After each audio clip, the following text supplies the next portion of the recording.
can there be an equitable Pan-African response to neocolonialism as it speaks to sort of green transitions or even dismantling green colonialism? Can we have a contextualized Pan-African response when we talk about energy transitions? If there is a political willingness, and if there are the progressive organized forces behind it, of course it is possible. And I was happy to listen to the previous panel on Pan-Africanism.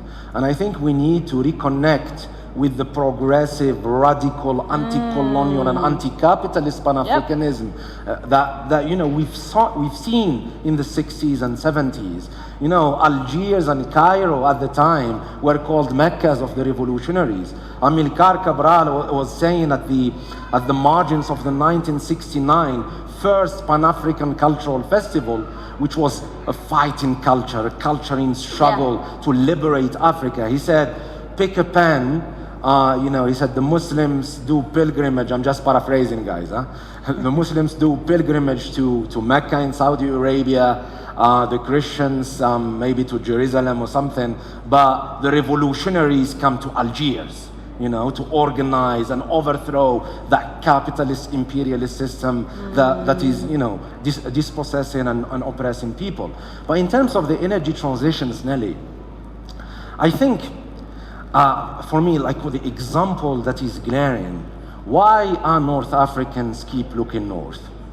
Why all those projects, solar plants and wind farms, are being designed to safeguard the energy security of Europeans while we have 600 million Africans without electricity?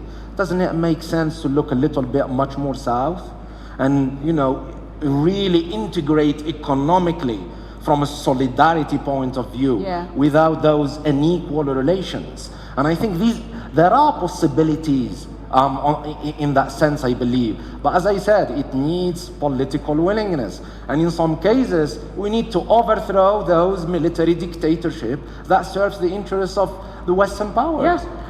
And crazy capitalists that want to just sort of demobilize everything without thinking from a developmental perspective. Now, I think the Afrikan Liberation Gathering has also been deliberate in making sure that we amplify different voices in the space, and our audience in itself is very diverse. But I'm curious to know, from your perspective as a researcher, how do you day to day go about advocating for the kind of green transition that is applicable to Africa? And do you believe there is a straightforward African need in how we can transition? I think it's pretty clear that we have to. This is the reality that we're in. We have to transition. But how do you advocate for an Afrocentric transition? So I always say I'm not just a researcher, I'm a researcher and activist. I believe that knowledge production, analysis, and research need to be in the service of people to emancipate and liberate themselves. So our research needs to have a purpose rather than just writing papers and books. It needs to be grounded in the struggles of people, informed by the struggles of people, have that humility and modesty to go to people and learn from them as well. Correct. But at the same time, use the privilege of being educated to advance alternatives, radical alternatives.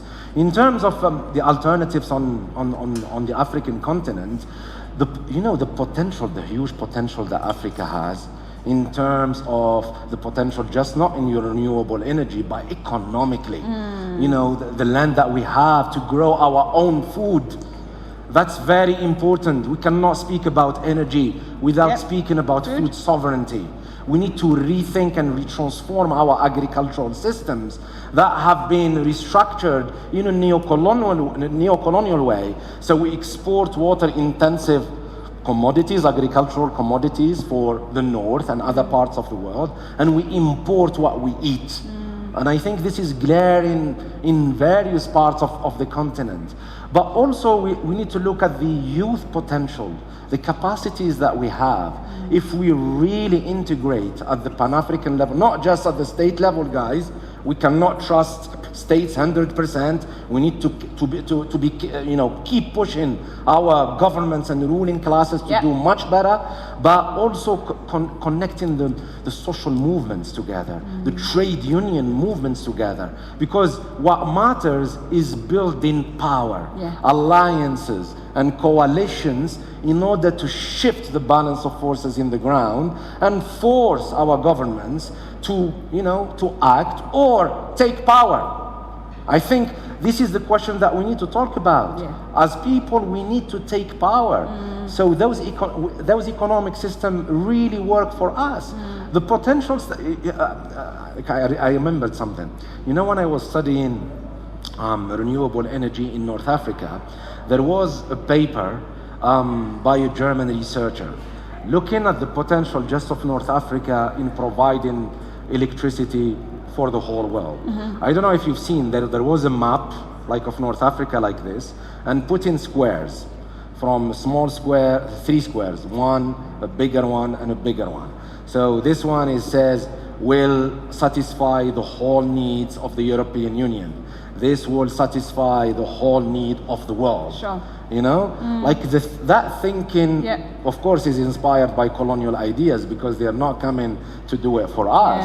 But it's just to say that there is huge potential if we democratize our economic systems first, and we cannot separate those discussion of climate justice from democratizing the economic systems that we have on the continent.